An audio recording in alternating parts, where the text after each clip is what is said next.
take the sport of roller derby, drop it into underworld Russia, and script it like it's an episode of Monday Night Raw, all while everyone is dressed like they're in a German new wave band, and give the lead action role to someone who had never done an action movie before. That sounds like it should work, but did it? Find out as we take 2002's Rollerball and prove to you that it's not that bad.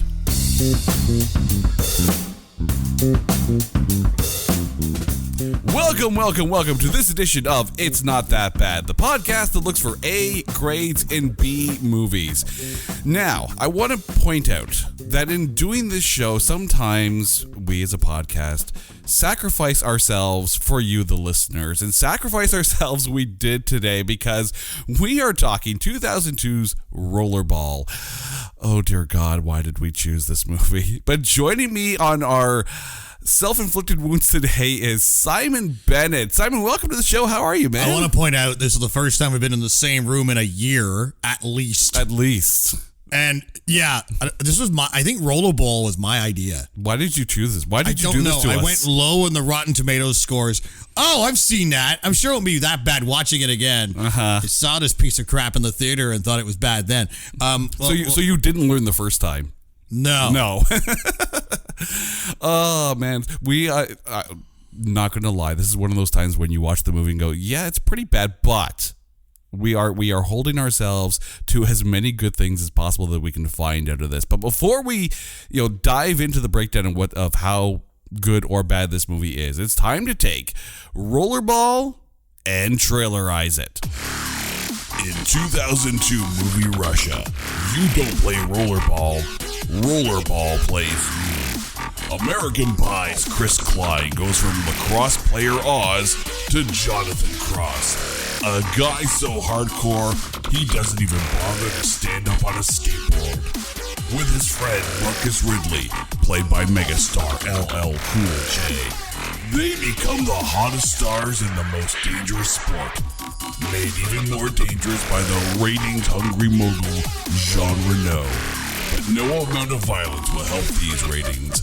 Rollerball, somehow rated PG-13.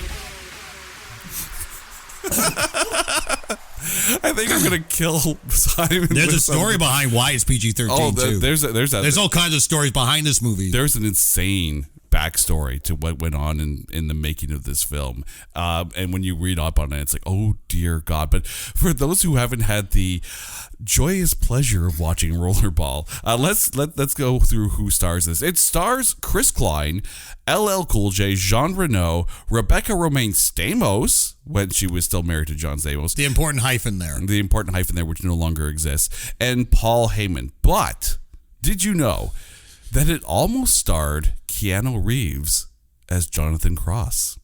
What was he doing at the time? Clearly something. Or did he better. just say no? I think that's one of those things where like, yeah, no, I gotta wash my hair. Nicolas Cage was also in talks to do. Was offered a lead role. I wouldn't be surprised if they were looking at him as possibly the Jean Reno role as far as the media mogul goes. I could see that. I clearly see that. And the funny thing too is as you're watching Chris Klein in this film, you have those moments of like, oh, he's trying to discount Keanu Reeves. And that kind of makes sense that Keanu Reeves was originally offered the role. And yeah, Jean Reno is kind of doing a almost like knowing that Nicolas Cage may have been offered that role. I could see Nicolas Cage in that role, and Jean Reno kind of almost portrays that. It's very odd when you realize that who could have been in those roles. It was directed by John McTiernan. And if the name John McTiernan sounds familiar, that's because the dude can direct, right? Die Hard, Predator, Hunt for Red October, The Thomas Crown Affair, and The Last Action Hero. So we had to squeeze that one in. This was the second to last film that he has directed. The last one was 2003's Basic. There's a reason why it was the second last film. And this movie has something to do with that, too. Very much so. Messed up. Although currently he is in production for something called Tau Ceti 4, which stars Uma Thurman. This, of course, was the remake of the 1975 James Caan film. Clearly not as good as the James Caan film. Have you seen the original? I have not, but I've heard good things about it. And a lot of the messages that they attempted to portray in the original was sort of the backdrop in at least some of the editing attempts at this movie in 2002 that did not come across well at all. It did not. And that's the thing, too, is that, admittedly, I have not seen the original James Caan classic. And it kind of falls into that, I think, like that Death Race 2000 kind of vibe, where it's like, it's such an out there kind of movie, but there's also like this underlying commentary on violence and all that kind of stuff. And again, admittedly, I have not seen the original Rollerball. So the nice thing is I got to watch this without the weight of expectation or the weight of comparison to 1975. Didn't help, but yeah, you know what's interesting too? If you look at the cast on its own without the movie, pretty good cast for 2002. Absolutely. Yeah. Now, say what you will about Chris Klein, the fact that this is his first action movie, but prior he was to huge then. This was his first real big thing after American Pie. Exactly. But, it was very good. No, in need of a new agent. Clearly, the audience agreed, because this film had a $70 million budget. 70. It made worldwide $25 million. So it's a big money loser. It did debut in number 3 on its opening weekend, February 8th weekend of 2002. The number 1 spot went to Collateral Damage, which was also debuting that weekend. Number 2 was Big Fat Liar. So clearly I don't know. I would have to look that movie up. But I just had that that moment. Rollerball debuted in third at $9 million. Now, $9 million's not too bad, 2002. But you're going up against Collateral Damage too. Like, that was a pretty big movie, right? But the key thing here is that by week 2, it was out of the top 10. Oh. When you realize that it's a $9 million opening weekend, it only made $18 million domestically. So half of its total domestic box office take is in that opening weekend. Which means word of mouth was not good. It was not. Neither were the accolades, quote unquote, quotation fingers for all of you who are trying to envision us actually sitting down and talking about this. The Razzies that year. Rebecca Romijn was nominated for Worst Supporting Actress. She lost to Madonna for her cameo in Die Another Day. That was it for the Razzies, but in 2002 there was something called the Stinkers Bad Movie Awards. And here's where, I remember reading about this. Okay, this is so bad. So bad. John McTiernan won the Stinker for Worst Director that year. Rebecca Romijn nominated for Worst Actress for this and Femme Fatale. Of course, she lost to Madonna for Swept Away. I think justifiably so, because Swept Away was just a steaming pile of island dirt, whatever. I don't know. She also won for Worst Fake Accent by a Female Actress. And the movie won for Worst Remake. Worst Remake I can see. McTiernan is as bad director. Yeah. It's messed up that McTiernan, I didn't realize who the director was. Too. Like, his resume up until that is impeccable. We were talking the most talked about non-Christmas movie ever. And then we get to talk about Rollerball. As far as the critics went, currently, 2002's Rollerball sits at a 3% tomato meter and a 14% audience score. But to put that in comparison, the 1975 original sits at a 67% tomato meter and a 61% audience score. So while, that's a big swing when you're talking a 64% difference in critic response from the original to the remake. But is it that bad? Yes. Is this really a 3% movie? See, you're thinking about it now, aren't you? Well, 3% is pretty harsh. It is pretty harsh. It has to have absolutely no redeeming value whatsoever. That is pretty much the equivalent of, do you have to have a gun to your head to watch this again? Now, I ask you, did your wife hold a gun to your head while you were watching this film for the show? No. No. And I was not there to hold the gun to your head. And you're the one who picked it. So we did this voluntarily. It was actually on rewatch, and I saw it when it came out in the theater. Were you not there with me? No. It was just our friend Mel. I think because there's a bit of a WWE tie to it, not just Heyman. Mm-hmm. And I feel like... You'll have to refresh my memory. Is this... Because Paul Heyman, of course, was like the big mastermind behind ECW, of course. Was 2002, was that still ECW time, or had he jumped to WWE by this point? He was already at WWE, so the timeline with him and WWE, and it's interesting, I did some research on this, and there's controversy as to whether in 2000 Paul Heyman bailed on ECW to do the movie, because it was right around the time when they were filing for bankruptcy, and WWE bought them, and bought their video library, and they were on TNN. Remember TNN?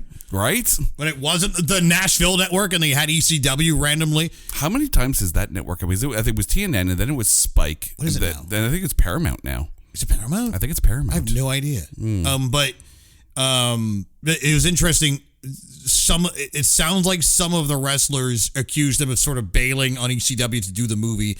His recollection or how he describes the timeline was that sort of the horse is already out of the barn at that point. And then in 2001, he spent most of 2001 as a commentator. Remember, WWE fired Jerry Lawler because... No, hang on. Sorry, they didn't fire him. The Cat, remember, he was married to the Cat. They fired the Cat. Yep. They fired her, and he left in sort of in support of her. And then he came back, Survivor Series that year. And so those 10 months in between, it was Paul Heyman next to JR. Right. And then he was a big part of the awful Alliance storyline when it was like, because they bought the WCW sale happened that year. So they did the invasion and right. ECW became part of that. There was a whole episode where ECW formed with WCW and made it the Alliance. It was not well executed. But so Heyman was sort of part of the WWE product that whole year. And then this movie came out in 2002 right after that. So, I mean, there's some interesting controversy. And there's also... Now, I've been trying to figure this out. I thought WWE put money into this movie. Well, considering that one of the cameos in this film is Shane McMahon, so you have to think that there probably was some financial backing in there. The fact that Shane McMahon actually did make. I wonder if it's one of those things where it's like, hey, Paul, you might want to do good because Shane is watching. Shane is there. Well, and also the scene where Shane appears. What happens? Jean Reno basically threatens another owner with a gun, and everyone else who's in the area all gets scared, and they cut away to Shane twice, and it's blatantly obvious it's him. Right. And I wonder if that was on purpose. But Here comes the money. Yeah, exactly. So it was interesting. But I thought WWE was around the time they were starting to look into getting their people out there more. I mean, The Rock is the big example of that around that time. And when you think of the fact that this came out in 2002, and then in 2003, The Rock was of course in The Rundown. So you had like Dwayne Johnson's getting out there, and this of course was when he was still being billed as The Rock or Dwayne The Rock Johnson. So there was still very much a WWE tie to him at that time. And I don't remember the timeline, but of course remember that Triple H was in Blade Trinity. So I have to take a look back at what year that came out. But yes, there was a massive push to get their wrestlers out and onto the big screen for whatever that was worth. In some cases it worked, and in some cases it did not. But let's get into the acting of this. And since we're on the topic, I'm going to throw it to you because you were a big fan of Paul Heyman in this. I thought Paul Heyman was like the best part of the movie, unintentionally or not. I have a feeling all his commentary scenes were shot in like a little box office all at once. Right.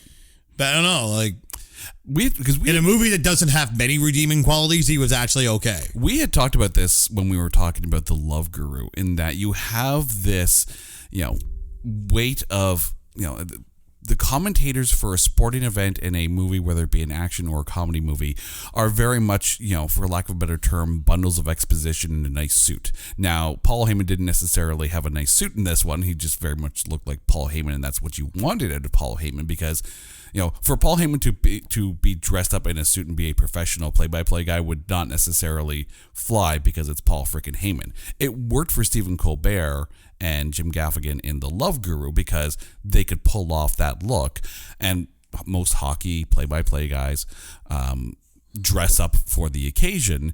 Paul Heyman, I don't know if he would dress up for any occasion, if he's on camera.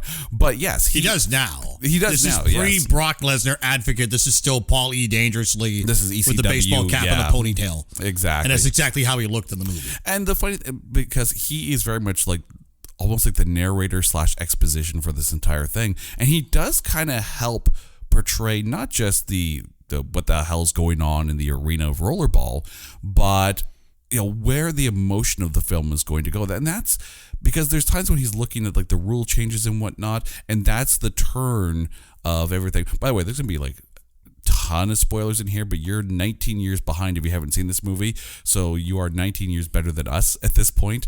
But yeah, he almost sets the tone with how he's reacting to things that's happening either in the arena or behind the scenes of the notes that he's given. They're using him as the guy that sort of carries the storyline arc and shifts you from place to place. Whether that's lazy writing, it probably is, but like, whenever there needs to be anything explained, because there's one scene where they have Jean Reno and the other guy. Oh my god, I forgot his name. The curly haired guy, Naveen Andrews as Sanjay. Sanjay. They kind of have this during the first Rollerball match that is shown. They have the two of them talk about the vibe and how it works, but it's just really bad dialogue. It's just an excuse just a lazy way to get over what this is actually about. Mm-hmm. But the rest of it is Heyman.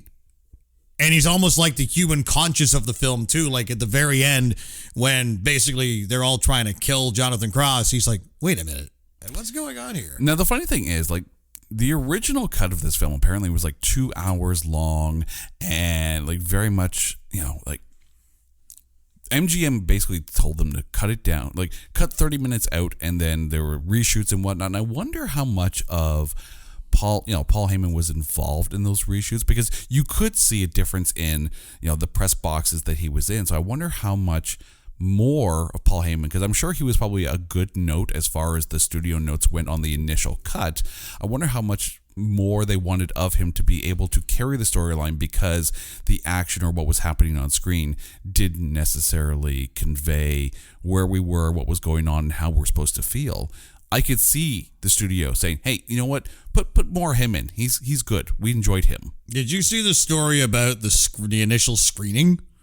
I had heard that the guy from Ain't It Cool News, who'd gone in and like it wasn't good.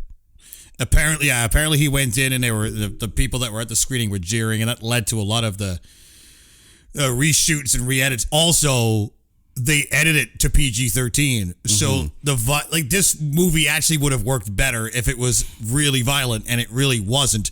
At one point, the first guy on Jonathan Cross's team, that first one where he gets hit with the metal ball in the face, you can tell that the sweat splash was edited in post-production. It's not convincing at all. It's decolored or desaturated. It's awful. And then some of the collisions especially in the last scene, you can tell there was edits where it may have gone a bit further, and he just edited out the impact, and you could tell it was just bad editing. Yeah, I mean, there were some of those, on the rollerball court incidents.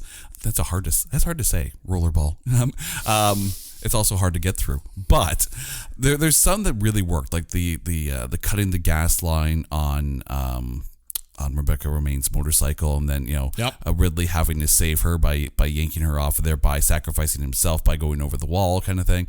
Like those moments really worked. But yes, like if it's clear that this was aimed to be an R-rated film, but I know there was a lot. I mean, like we talked about this on the last episode where we were talking about Be Cool, where they went into it expecting to make an R movie, and then the studio said, "Nah, make a PG-13." I think it'd Be Cool that worked, because at the heart of it, it's still a comedy. In this, it's a underworld dystopian bloodshed match, and you got to make a PG-13. Good luck with that. This is not a PG-13 plot. No. It should have been an R movie. Never should have been. No. And John McTiernan felt interference from other people in the studio, and his paranoia / suspicion is what got him into trouble big time, but we can get to that. But we will definitely get into that. But yeah, they were definitely, it was supposed to be a lot more violent, and you were supposed to see a lot more of Rebecca Romijn naked. That's essentially what got cut out. And I know there was pushback from her on the amount of nudity that was going to be in the film, and that's totally fine. I don't think it needed it. No. I think what was there in the final cut was enough of that, and full credit to her for standing up for that. Like, it doesn't need to be there. It doesn't need to be salacious. She insisted on the eye scar. On exactly. Yeah. Which, okay, can we just get rid of this? Can we point out this trope for a second here? There was this scene where she's trying to hide her scar, and Chris Klein's like, you're not that ugly. Can we stop? Can we just stop taking some of the most attractive women in the world, put like a little bit of makeup on them, and say, oh, look, she's ugly? Again, this movie was 2002. Mm-hmm. I think things would be different now. But in many, it's just socially and the way movies get made now. Oh, absolutely. But, I mean, that's like putting overalls on Rachel Lee Cook and saying, "Oh, look, she's a geek. She's not attractive." Oh, I know. You make them quote unquote. You know what's funny? All those movies that we grew up in, where you make them quote unquote ugly or nerdy or not attractive, and I'm like, they looked better before, right? What are you doing? Don't she's all that. Don't put makeup on her. She's already all that. And Rebecca Romaine, let's talk about Rebecca Romaine, because we mentioned that she got the Stinker Award for worst female accent. She was nominated for worst supporting actress in the Razzies. I don't think she was that bad. I think she was a victim of a poorly written character. Yes, and I mean, people made fun of the accent. It kind of reminds me of Lana, formerly recently of WWE, where she was Russian with Rusev, and that accent slowly faded away. Mm-hmm. But, no, she wasn't that bad. She was a victim of cliche writing, going back to I'm going to put a scar on me to make me quote unquote ugly. But she actually served a purpose, which was Jonathan Cross's conscience and the vessel to alert him that not everything was rosy in this very dangerous rollerball league. Exactly. She's the red alert light. She's the one that points out to them that, you money hungry Americans, not everything is rosy here. You need to open your eyes, right? But at no point was she ever, over the top. Was she ever, it was a poorly written character, and I don't think there's any actress you could put in there that would do any better. Let's be honest. Like those early X-Men films, which if I remember correctly, 2000 was the first X-Men film. Her Mystique was a bang on, perfect version of Mystique. Much better than what Jennifer Lawrence has done with the character as of late. I think Mystique was played perfectly by Rebecca Romaine Stamos. Now Rebecca Romaine, and you put any actress in that role, and I think that character is worse. There are two things about this movie that would have served it better, and I was watching it and wondering if you made it now, how much better it would be. Mm-hmm. One is maybe because we talk about representation. There are more female writers, more female directors. Have someone to flush out Rebecca Romaine Stamos' character better. Mm-hmm. Have a woman write it, maybe, or help write the character. I will say that it was very male. Looking at the production, it was a very male production. What I can say, just behind the scenes. If this movie came out in 1980s, though, I guarantee you, Bridget Nielsen is in that role. Absolutely, Red friggin' Sonia is in that role, and that would be about it. The other thing, technically, so the edit in all these like TV elements, random Japanese commercials, and the whole overarching thing is we're feeding the ratings, we're feeding the commercial monster. Mm-hmm. That would have worked a lot better now if instead of those TV segments, it's TikTok, it's Twitter, it's Instagram, and you look at the likes. And that would have worked a lot better. You see that work now with the MCU. You saw it in Spider-Man Far From Home. You saw that a bit in Shang-Chi, how everything is, that underworld global rating kind of thing, like that worked in Shang-Chi. It worked in this, in the fact that they're upping the violence level in order to boost the ratings. I'm not surprised by that story arc. It makes sense. Like that's the part of the story that does make sense. But watching it 19 years after it comes out, did it not feel like you were watching like bad cutscenes out of a PlayStation 1 game? It felt like we were back at the score and you were cutting random video things, effects, and spheres. Oh, God. And no one understands. Right now, there are 3 people listening to this going, I get that reference. Yeah, I know. They're having their Captain America moment. It was cut in DVC Pro. What was, do you remember, what was the trampoline basketball league that was on Spike? Oh my, yes. What was that called? I don't remember what it was called. It's killing me now that I can't remember what it's called, but it kind of felt like that in that it was, this extreme sport with all these characters. I mean, like yes, it had a bit of an American Gladiators feel to it. And if you remember too, there was a roller derby league that used to appear on NBC that would have like bands playing. I remember watching Warrant perform on this roller derby that was on NBC at the time. Like it felt like one of those, extreme sports on cable TV kind of thing. And Slam Ball. That's what it was. Do you remember? Thank you, Google. Do you remember? Here's a small world for you. Do you remember when I was the ring announcer for the Pillow Fight League? The Pillow Fight League, yes. For most of you who won't know, here in Toronto, it literally was a pillow fight league, but not what you would think. They did it like pro wrestling. It was all women which had fighting. Better writing than Rollerball. The scripting was better than Rollerball, but they treated it like pro wrestling. They had proper training, well, sort of proper training from what I heard. And you would do wrestling moves, but the pillow always had to be in place. If you punched your opponent in the face, the pillow had to be between you or in your hands. So I was a ring announcer for a couple of months. Oh my God, it's Delfeld. My God. So there's a point to this. A guy we used to work with, his ex-wife was the top heel. That's how I got into it. That's classic. I know. She was really good at it too. So the pillow always had to be in play. The guy who ran it at the time, his wife ran roller derby in Toronto. Okay. When Rogers TV used to show like roller derby on like local cable. Mm-hmm.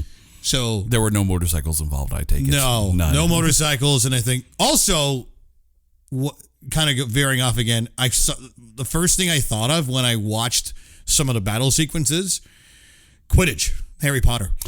You know what's funny? Quidditch, I get, especially because there's always something kind of going on in the background. But Whip It came to mind, starring Elliot Page.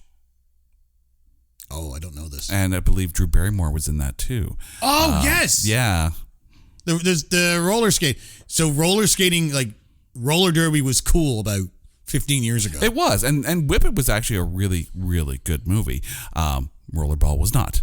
No. Whip It is the superior Rollerball. No motorcycles involved either there. But yeah, I think Rebecca Romijn was very much a victim of a bad script. But let's get to the top of the billing, though. And Chris Klein, our discount Keanu Reeves. Oh, he was bad. As Jonathan Cross. Not convincing as an action hero at all. In fact, in some of the key moments in the movie, he's like whining, I don't know if we can do this. Right? I don't know. We got a guy It'd be like if I was the action hero and facing any peril. I don't think I can do this. Exactly. I mean, it's so 2002 extreme, right? Where he does not fit in at all. He doesn't. I mean, personal opinion, and I'm not trying to, I'm not trying to shit on him, right? But he was, to me, the worst part of the American Pie main crew. Yes. The guy who was, oh my God. The guy who was also in Rookie of the Year. I'm trying to remember now. Tara something's. Oh, Tara Reid's guy. Tara Reid's guy. His acting was pretty piss poor as well. In the American Pie movies. I mean, Jason Biggs and Sean William Scott were like very much the standouts. I mean, Allison Hannigan as well. That's why the actresses in American Pie, I was all behind, like every single one of them. The actors, not so much. And Chris Klein was one of those ones where it's just like, I can't look at you and take you seriously as a ruthless all-star lacrosse player. And if I can't do that, I definitely can't take you as a ruthless, surviving this blood sport in underworld Russia version of roller derby. At no point First off, can we do an Allison Hannigan appreciation? Yes. Like her resume. Like Buffy, American Pie, and How I Met Your Mother. Like three for three. Like, oh, completely. I mean, I'm sure there are some misfires down the road, but Allison Hannigan always for the win. Yes. Allison Hannigan would have been more threatening than Chris Klein in the rollerball ring. She can just be like Willow and Buffy and just like magic it all the way. Just kick ass. I know. Absolutely. But it's if the role is written for Keanu Reeves, and then when you realize that, you can see where Keanu Reeves, I think, would have made the role better. And again, this is not a good movie. It's not a good movie by any stretch of the imagination.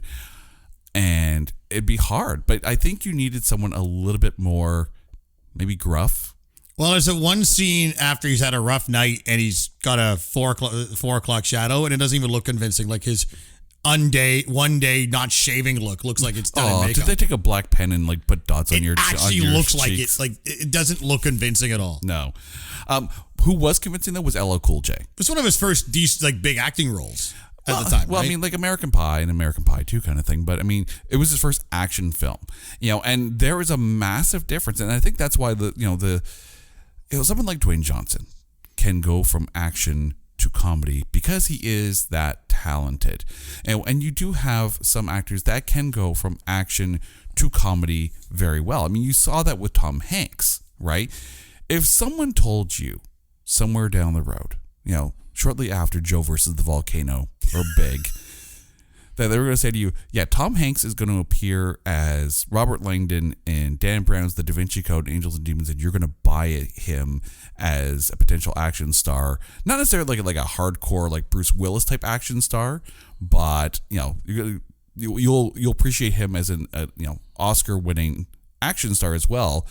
You would sit there going, yeah, but Joe versus the Volcano, and will Meg Ryan let him out of their other movies to be able to do it? When The Rock did Get Shorty. Be Cool. Sorry, Be Cool. The sequel to Get Shorty. The sequel to Get Shorty. When he did Be Cool, you knew he had a future in Hollywood. Oh, absolutely. Because he didn't act like just a tough wrestler. Walking Tall, he was a bit more like what you would expect in WWE. Just a bit toned down. Right. Walking Tall is actually a half decent movie. Another remake. Yes. But like in Be Cool, you could, there are a lot of things wrong with that movie too, but like way less. But you could tell he had a bit of he had a depth to his talent that would just get even bigger, and now he's massive. He also had a much better script written by a much better author with a much better director and a much better surrounding cast. So that is true. Yeah, we're handicapping. Apples and oranges. We're handicapping, but LL Cool J, was. In essence, he was LL Cool J in this. Mm-hmm. But much like how we said with Paul Heyman, you want LL Cool J to be LL Cool J, and it worked in this film. And this is before his longtime TV work. Like, obviously, I bet you there are people that know him more as an actor than a rapper now, that are younger than us. But he was still making the transition, and he was quite good. He was what he needed to be. He did not feel out of place in this. No. He did not feel like someone who should not be there. So this leads me to a technical question. What did you think of that whole 10-15 minute sequence that is shot in night vision? This was one of those reshoots that had to take place because when they originally shot it, they realized that they shot it too dark.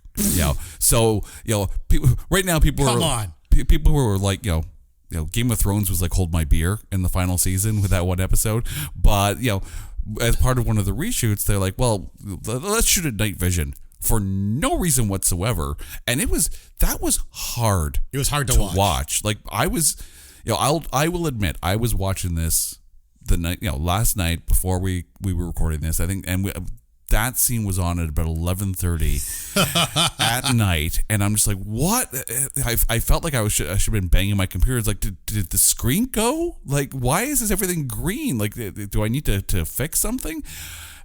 There are filters on your phone now that are better than what that was. Now, again, 20 years ago, 2000, yeah, exactly. The cameras in 2002 don't have the ability necessarily to shoot in such low light. You can get a phenomenal DSLR, shoot with minimal light these days, and have it look, almost Hollywood quality. 2002, their answer was to shoot everything of that scene night vision for no reason. Like, I get you do a night vision filter when you have like a sniper looking through, and if they use the night vision only when the guy was about to snipe LL Cool J before he got to the border, that would have made sense. But the whole thing was night vision, and it's 15 minutes. It's hard to watch. Can you imagine watching that? I can't remember, but maybe I accepted it because it was the technology then. But like, imagine watching that on a big screen. Yeah. Like, there's also a massive plot hole that could have been fixed there. Oh, so completely. when Ridley jumps the bridge and gets over the border and he's right by the gates there, and then he gets sniped. You don't really see a whole lot. You see him fall off his bike. You see the explosion, and you see the fall. And the sparks are like from so far away. They made no attempt to shoot anything near those docks. They could have made this movie a lot better, even if it's a cliche. It was in my head, not remembering how the movie ended. In my head, I was like, he's not dead. He's going to come back at the end. But he didn't. He didn't. Thankfully. But you know what I'm saying? He didn't. He could have. And that probably would have made the ending better than what they ended up doing. Then everyone going freaking Lord of the Flies at the end. Oh, it was not good. Which led to the worst use of a ending rock song too. The soundtrack was good. The soundtrack was good, but we'll get to that. Yeah. Speaking of bad guys, Jean Reno. See, I like him. I love Ronin. Jean Reno. Ronin, one of the best car chases ever. Godzilla. Yeah. The really bad Matthew Broderick Godzilla. Oh. He was possibly the best part of that Godzilla movie because it was so much fun. And the Pink Panther, the one with Steve Martin. Like, when Jean Reno decides to go over the top, when Jean Reno decides to, play up the character, it doesn't feel out of place. And if this was the role that Nicolas Cage was offered or was initially intended for, I am so glad it was Jean Reno instead, because we know Nicolas Cage can Nicolas Cage all over the place. We know he can act very well, but we also know Nicolas Cage, there are the 5 stages of Nicolas Cage, and we didn't have to get Wicker Man stage, not the bees, not the bees. That I'm fine with. I picture Nicolas Cage and is that scene when he's had his face changed. Face off. Although I think it would have been more closer to what he did in Snake Eyes, as opposed to what he did in any of those movies. But Jean Reno, it's just so much fun. You know what? It was probably the one role that had decent scripting. It did, because you saw how he was, putting on a guise of I don't want anything to hurt the integrity of the game. Meanwhile, he's like, yeah, but also kill him. The rant when he's got Jonathan at his mine near the end, and he's convincing Jonathan to come back and play, and he's like, I do this for you. I do this like you went.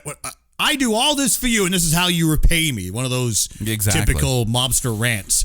It's not bad. Oh my God, we found a third redeeming thing about this movie. Yep, oh my Jean Reno, redeeming quality. But also beside him was the guy who played Sanjay, Naveen Andrews. He was a guy who could have been, smarmy or cutthroat or whatever. Even the scene, which I loved how he played that scene, like after Jonathan kills Jean Reno, and he's like, "Well, you're looking for these keys, the thing about taking down a tyrant is, you don't do it unless you make." A plan or a deal with the person to come later, right? It was just, there was so much swagger in him, but swagger of a character that knows that they just have to bide their time and their time will come. It was the line was really good. Oh, I had it written down too. Now the name Naveen Andrews doesn't ring a bell to anyone. He looked familiar though. He's been in some things. Exactly. He was in Sense8, Planet Terror, and Lost, and lots of others.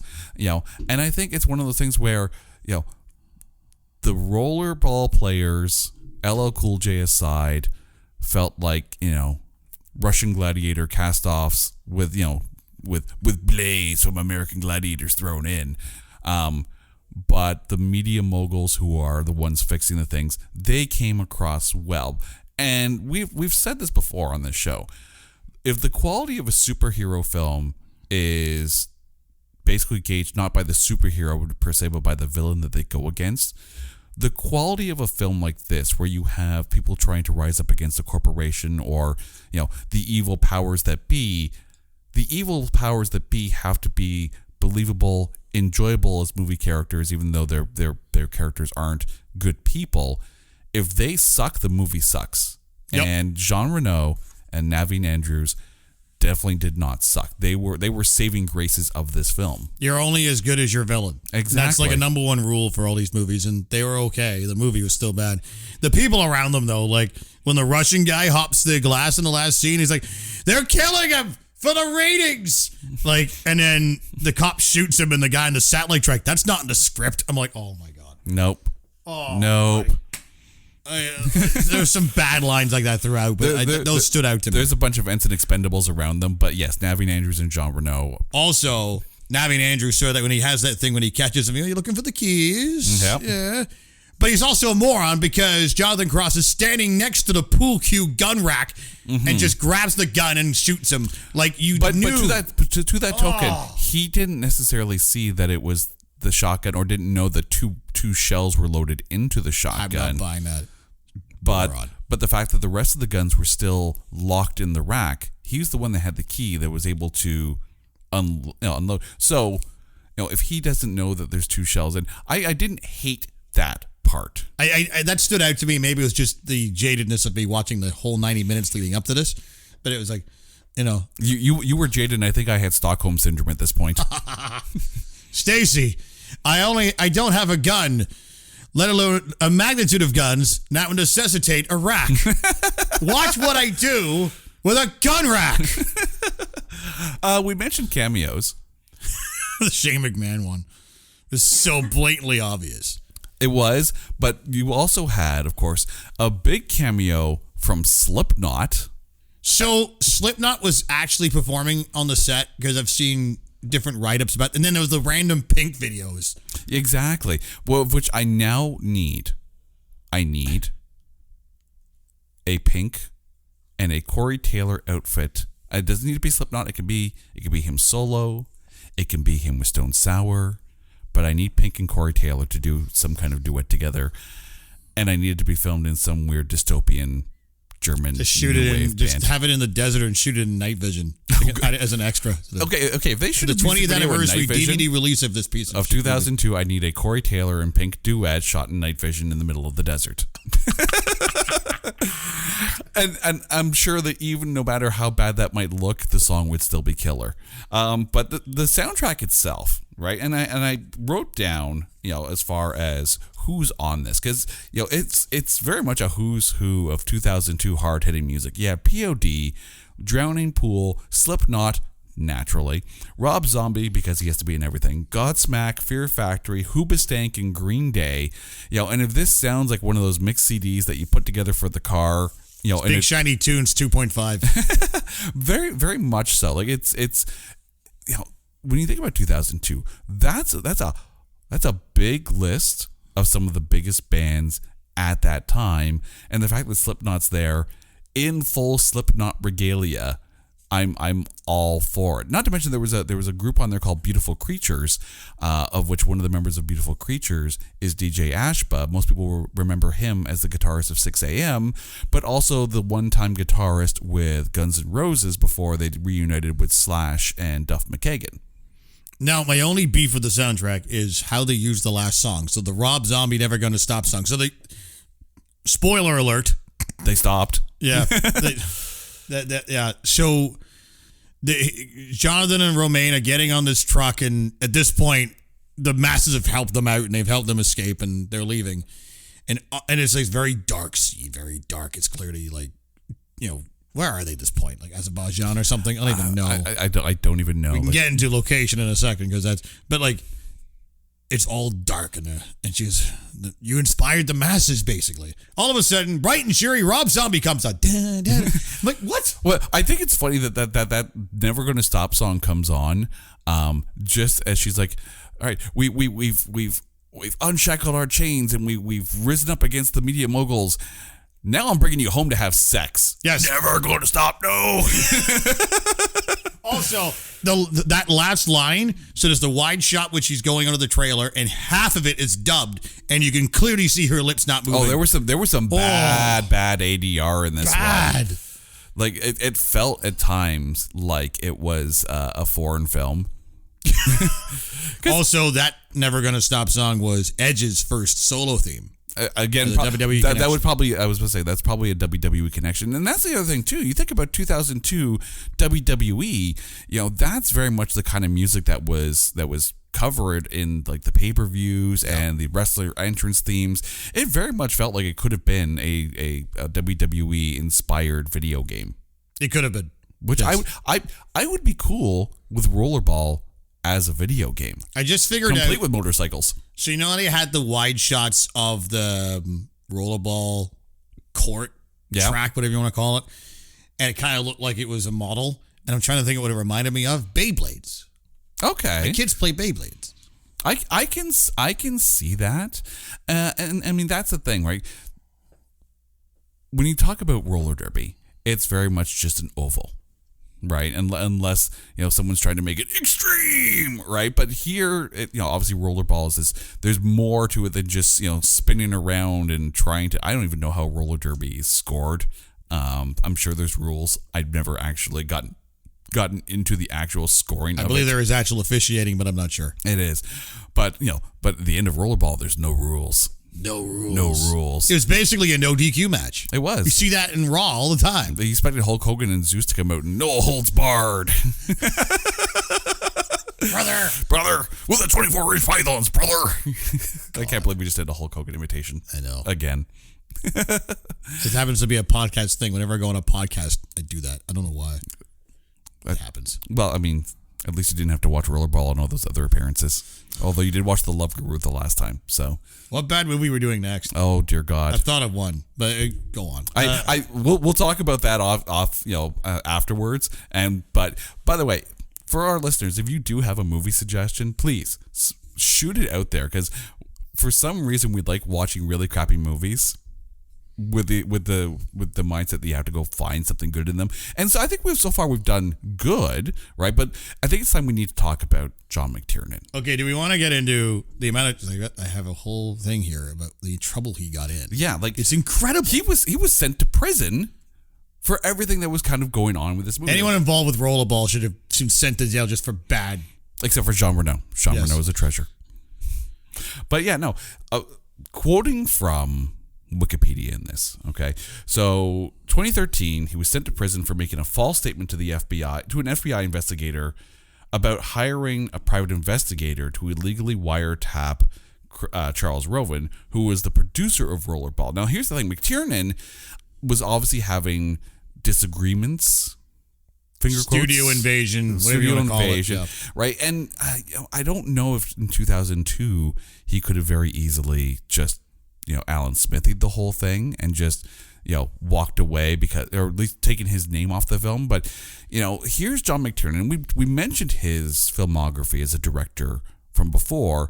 So Last Action Hero aside, there's a lot of really, really big name, well-received action movies. So I wonder how much ego is on him trying to get this done.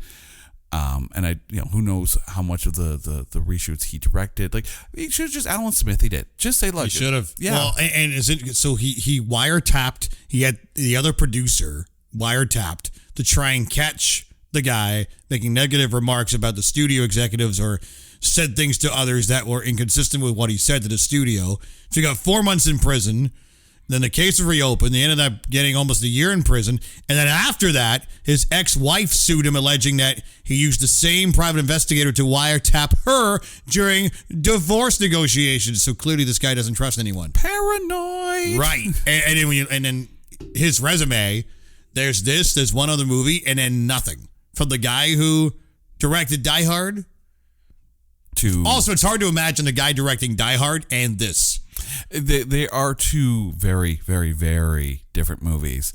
But to the same token as well, I mean, you could see the guy who directed Last Action Hero directing this, but, and that's the thing. Clearly there are issues with him as far as the studios, like the big plural kind of thing goes. You didn't need to go that far. You didn't need to do that. You didn't need to lie about it. You didn't need to. Did he need to go to prison? No, it's just a bad movie. And directors do recover from bad movies. You just need to kind of get over yourself. But clearly there are some things there that we just don't know. We really don't know, and you don't want to cast aspersions on anything. But when you realize that all this is going on behind the scenes while they're making the film, if the focus is not on making the film, then the film is going to suffer. And I think the film did suffer in this. The reshoots and the re-edits made this worse. And again, it's not a PG-13 movie. This should have been an R movie, so you could go full out in some of the battle scenes. And also, they redid the music. The score was redone because BT did it initially, and they wrote it to be too dark. Oh no, not Arabic enough. Too Arabic or something. Or too Arabic, something like that. But so they had Eric Serra did it, and a lot of it sounded like a really bad video game. And that's the thing. Like there were clearly tracks from the original soundtrack that did probably stay. And I'm thinking about the night vision chase scene, which really kind of stood out. And I personally thought that track was brilliant, even though I was straining my eyes to watch the whole thing, right? Like the music was not the problem. There were way more problems with the music. The music was, from what I heard, and if any of that actually stayed in, it's good. Yeah, it's very good. I am curious though to watch what would have been the original cut. I know that cut that got destroyed in that screening. It might not have been that bad. And that's the thing. Like, you hear so many times the studio interference made the movie worse. Looking at you, Suicide Squad. Right? Or Justice League. Or basically almost anything in the DCEU. Yeah. But, it's like, if the studios step away, then and let the directors have their say and let the movie stand on its own, better or for worse, you're going to have a happier crew. Right? And sometimes a happier crew means a happier product, right? Now, that being said, if they'd gone with an R movie and still made some changes and whatnot, but left it as a hard R, then it's going to affect the box office. And I think that's where the studio's kind of coming from. If they're putting $70 million into the film, right? And a hard R is going to limit the number of people that are going to be able to come and see it, then you're not going to make your money back. This didn't make its money back anyways. But people don't think that now. Like 20 years later, like our movies do well. I think you can thank Deadpool for that. And I mean, yes, I recognize that The Passion of the Christ was the first big money-making R movie, right?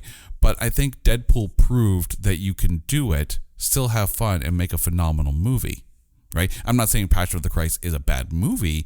I'm just saying Deadpool proved that it can work, and then Logan definitely proved it can work. You can have a good R movie, but I wonder too, like if you go too far, then you venture into NC-17 territory, and you're looking at, if memory serves, I think the highest grossing ever NC-17 film is Showgirls.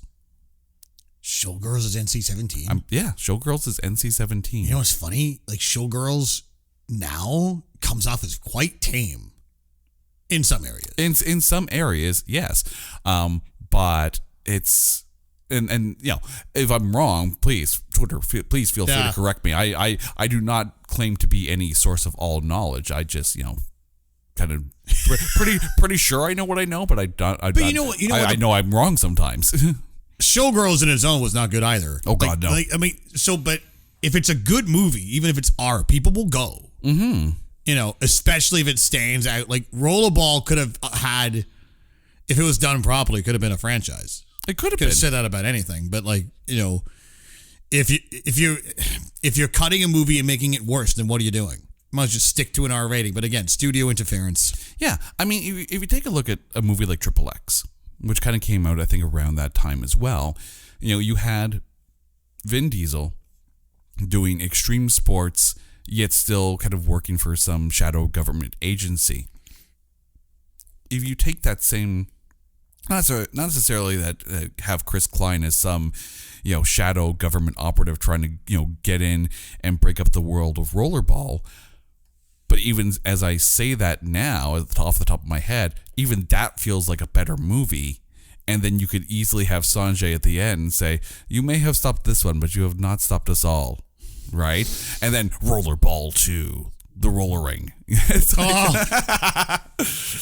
Okay, so maybe the sequel wouldn't be that good. But no. But even in saying that, right, that in itself feels like, or even have Rebecca Romijn as someone who's already undercover.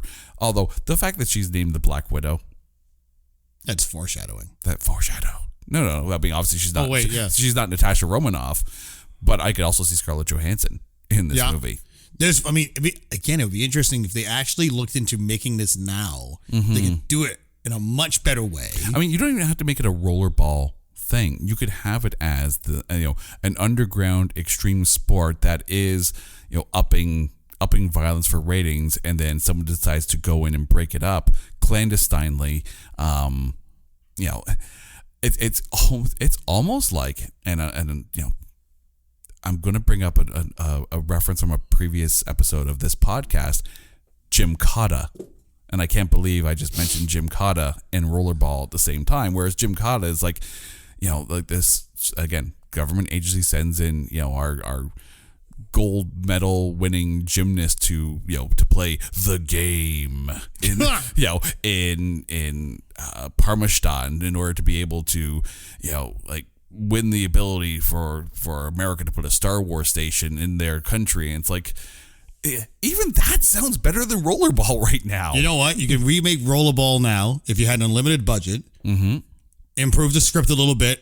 Enable an R rating. Mm-hmm. You could bring back LL Cool J in the same role. Yep. Because he looks the same. The guy doesn't age. Liam Neeson as Jonathan Cross. No. You still need someone. Actually have Nick Cage play the owner. Jason Statham as Jonathan Cross, I think would work, because Jason Statham, I would believe, as someone who would actually survive a round of Rollerball. Yes. I mean, I'm not saying Chris Klein wasn't fit. He was fit enough, but at no point did he seem like he was going to survive a bloodletting. No. He barely made it through this one. Spoiler. Exactly. He lives. Sorry, folks. He lives. Rollerball 2 coming soon to a theater near you. You could. There are many things about the movie that just, like, some movies don't age well, and this is one. Mm-hmm. And I think if you made it now, you could do it much better. Incorporate the social media aspect of the ratings thing. Put a better actor in, Jonathan Cross. Sorry, Chris Klein. And that's like, we've seen this kind of underground organization, blood sport for money and viewers kind of thing work. Hello, The Running Man. Mm-hmm. The Running Man was a perfect example of how it could work. And again, you had someone on the inside who was trying to fight their way out of the whole thing. And I can't remember what year it came out. I want to say 1987, but I could be wrong. But The Running Man definitely worked because you had, a big name star in Arnie, right? You had like a very over the top show host / person running the show, and I could easily see Jean Reno still playing in that same role. Like, I'd be fine with Jean Reno just kind of staying in that role, right? Totally fine with that. But and then you had this cast of surrounding characters.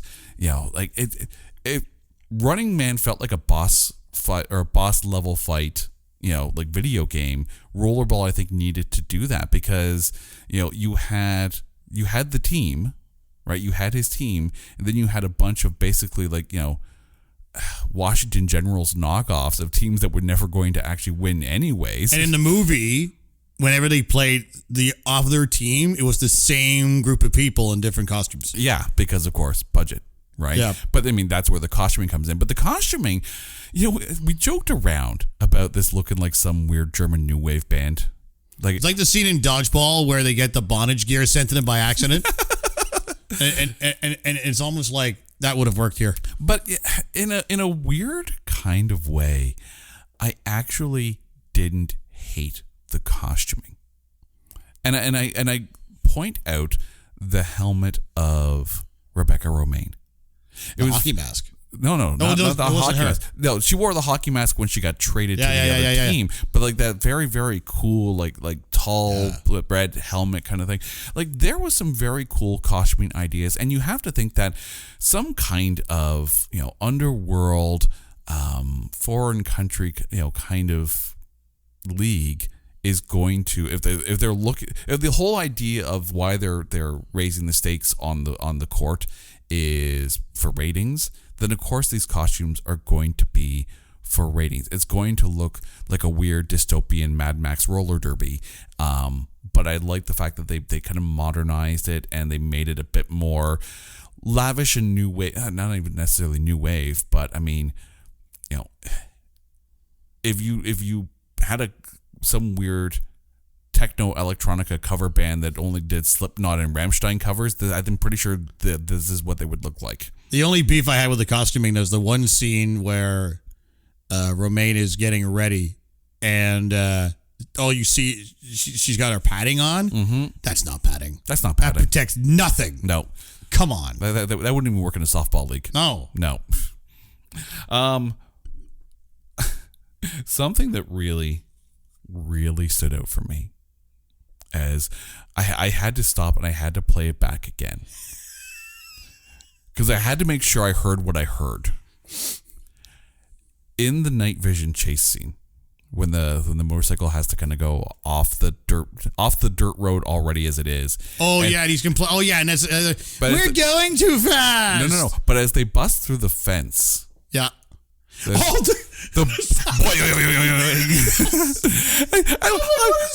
like, I feel like I'm watching a Bugs Bunny cartoon now. And they did it again. Yeah, it's like it's not even like I personally do not know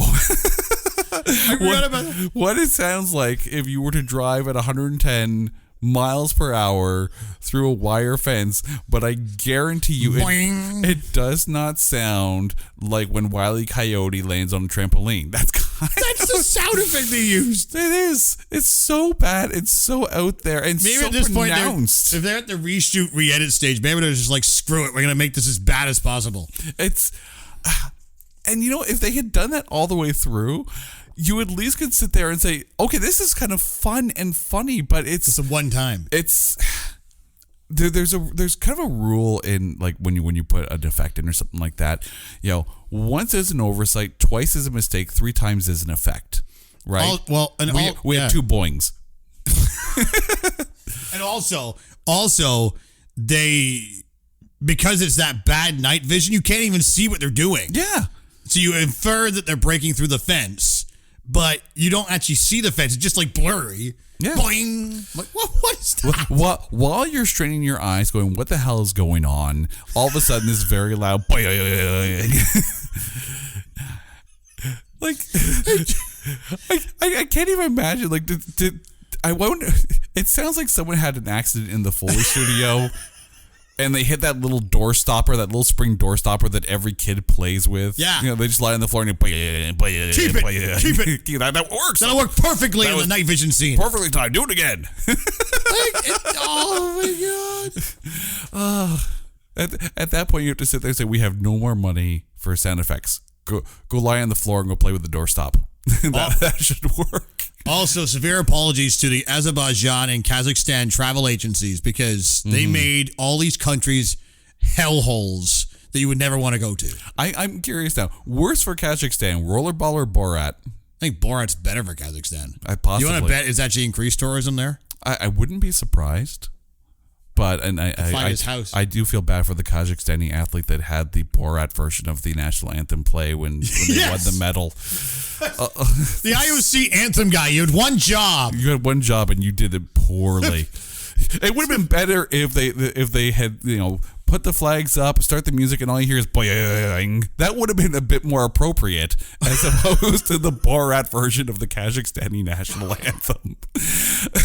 That's like Marley's home opener this year. We haven't had an anthem singer yet because we've hardly done anything on the ice because of COVID, and we're just playing the anthem up the track, and there was a mess up, and they started it again. Oh no! Yeah. Did they follow it up with boy? The crowd? Yeah, no, should have. Although and the music guy was having trouble, so his computer crashed. So you heard the Microsoft "Bidoo" out in the bowl. I feel now with the boing. I want to take that. I want to take that boing sound, and I want to use it for every single hockey hit and football tackle in a sports video. Because I could so. I want to put a video. There's a compilation video of hard hitting hockey and football type hits, and replace all like the glass crunching noise with boing. So if someone at the College of Sports Media was to make a video of hockey hits and they would have put that sound effect in, is that less marks or more marks? Oh God, more for creativity. Lord, that'd be so much fun. It's not fun in this. It just stands out like, what the hell am I doing? Like as if the characters weren't cartoony enough. And this is all after, and the music doesn't match, and he's been complaining, we're going too fast, 140 miles an hour. Dude, you're trying to escape like the guy shooting you, and you're complaining about it. Clearly they haven't driven the 407. No. But now I want to take all the hits in Rollerball out and replace it with boy. Like when the dude gets smashed in the face with the ball.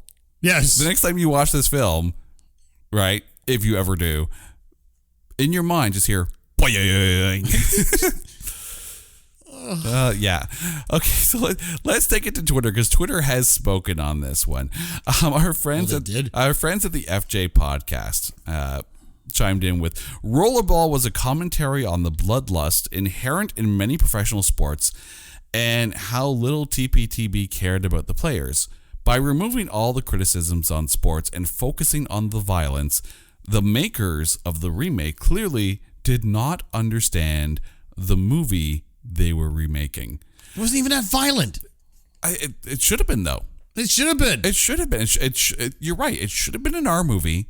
It should have been more dystopian. It should have been more, but it wasn't. Less boings, more substance. If I make a movie, that's going to be called that. Less boing, more substance. More substance. It'd be a drug cartel or something. That'll be the first T-shirt merchandise that we put out for the show. It's less not that boing. Bad. Less boing, more substance. Less boing, more substance. I would sell that shirt, and I would totally buy that shirt. The Lord Chief Raka also chimed in with the remake has no raison d'etre, vacuous and boring. I don't know if it was boring. Vacuous? If I knew what vacuous meant. And thesaurus. It sounds like what happens after I have too much chili. I do agree it has no raison d'etre, but I don't think it's boring. It has a reason of being, but it didn't articulate it well at all. No. Like those randomly cut like Chinese commercials, Japanese commercials, whatever those were, those had a purpose, but no one ever like put that purpose together. Exactly. And I mean, when we first get to the Rollerball arena, right after they get out of San Francisco, and all of a sudden Jonathan's a star, which that happened fast, but I'm kind of happy it did. Even you though skipped the whole part where you didn't make the NHL. Exactly, which I don't even think he tried out for the NHL. I think it was just like straight from line. He was going to the minors. Yeah, and now he's trying to avoid going to the mines. You needed that scene like an Adam Sandler. Happy Gilmore, where he actually tries out for hockey and loses his mind and says, "Screw it, I'm going to Rollerball." I wonder if that's the half hour that got cut. But I will say, like, there's that whole thing in that first match where a lot of the point of view is from the broadcast of the actual event, and it reminded me a little bit. I mean, aside from the Running Man, and aside from, you had mentioned dodgeball, and how a lot of that, the initial lead up to the final match of the tournament was covered very much broadcast style. Yes. It reminded me a little bit of the movie Stardom, which starred Jessica Paré and Dan Aykroyd, in how that whole movie was done from the point of view not of the people in the movie, but from the point of view of the media covering Jessica Paré's character, and they were able to maintain that entire tone through the entire movie, through that entire point of view, until the last scene where she kind of walks away from the whole thing. Stardom is a brilliant movie, if memory serves, directed by Denny Arcand.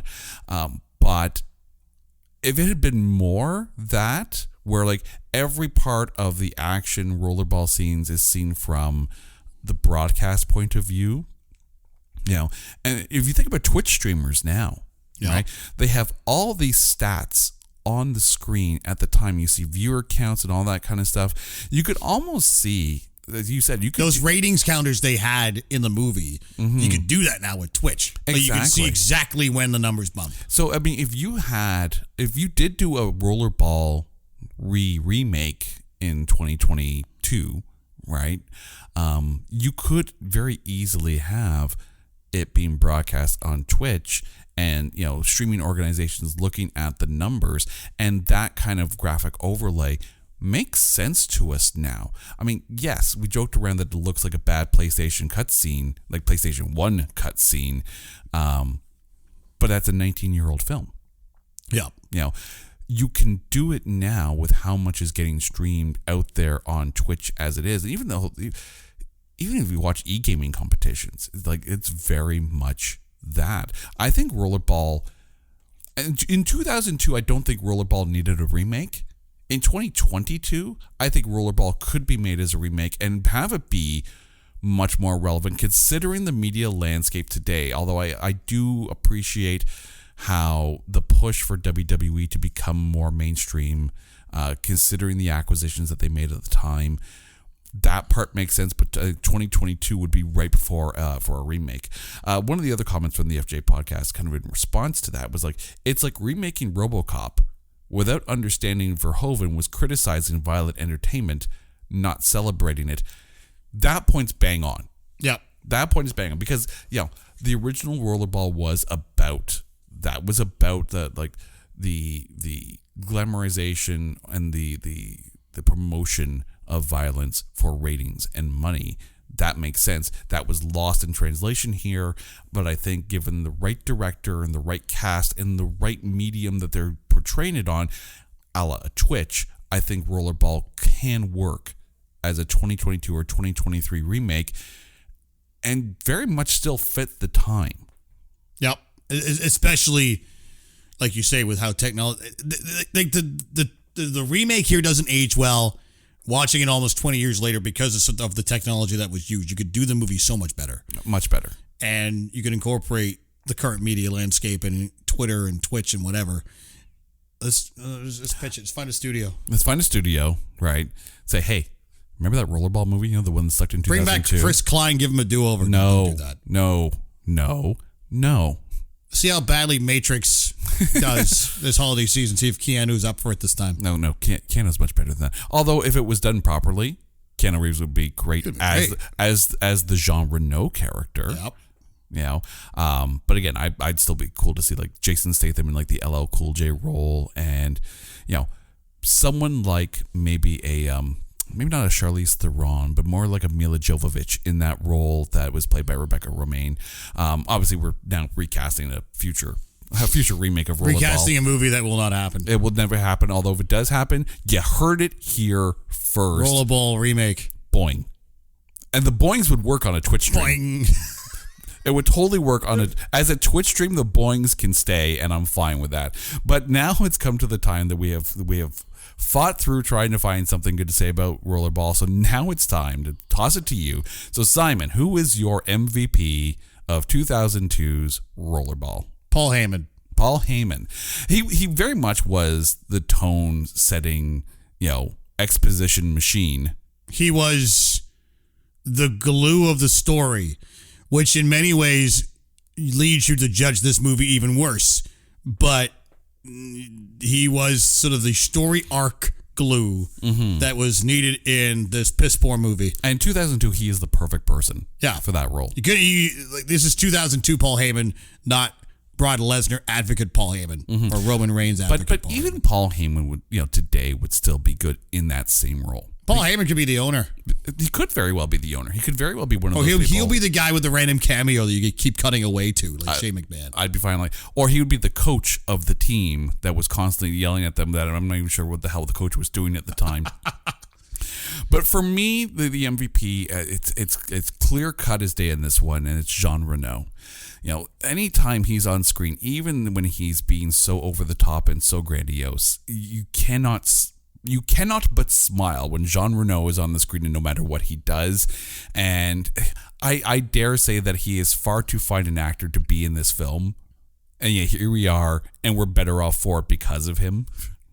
We just talked for an hour about over an hour about Rollerball. We just did that. We have talked almost as long as Rollerball runs now, and we've talked longer than what was cut out of the movie.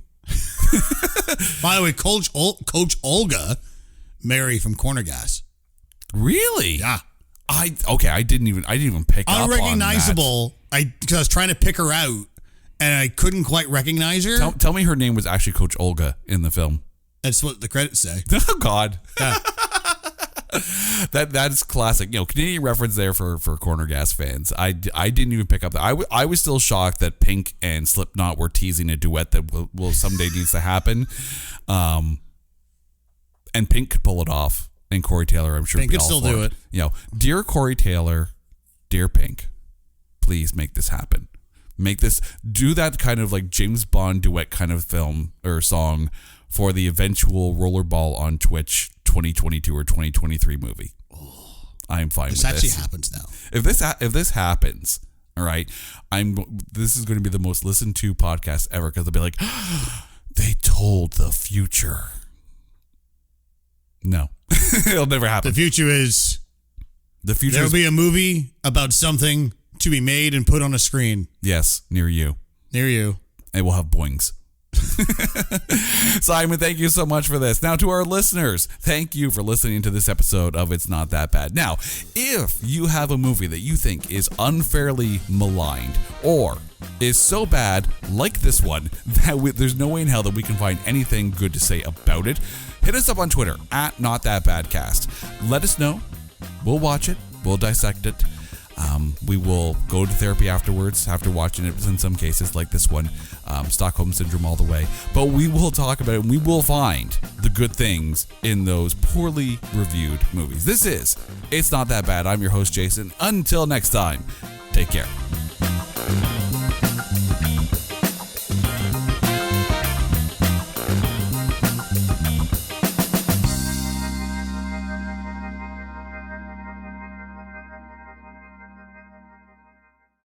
Hey folks, Stefan Shirazi and Renee Richardson here from the Metallica Report. And we are proud members of the Pantheon podcast family, where the best of music and podcasts unite. We've got something pretty cool for you.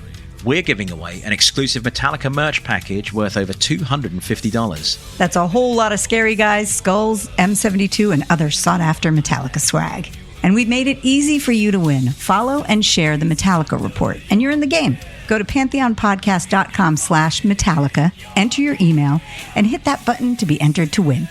And just like that, you're eligible for our monthly exclusive Metallica merch package. And guess what, rockers? You can enter every month, so just do it. And while we love our global brothers and sisters, the lawyers won't let us ship outside the U.S.